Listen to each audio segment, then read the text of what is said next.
Some months ago, I was asked a question about Jokic. I did, and I decided to do in increments because I had done a part earlier.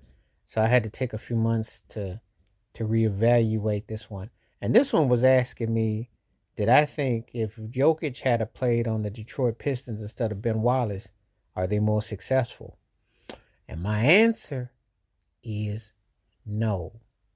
Let me explain something. As an offensive player, he runs circles around Ben Wallace. He plats the fro, he ties in the knot, and but just because you're better in a particulars does not mean you're the right fit.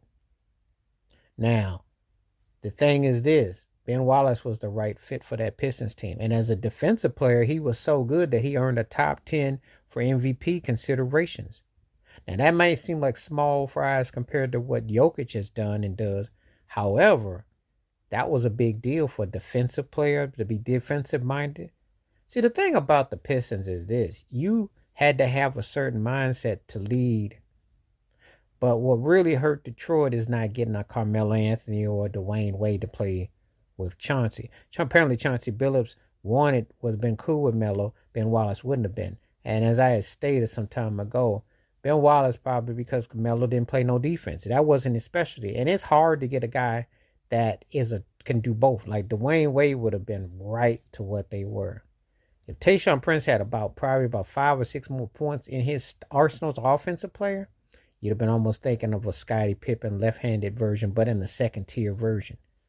But you had to have the right parts to go alongside with Rasheed Wallace, and they did get Antonio McDyess to try to pep up more offense, but wrong position. You needed a two guard or a guy who was that could score like that.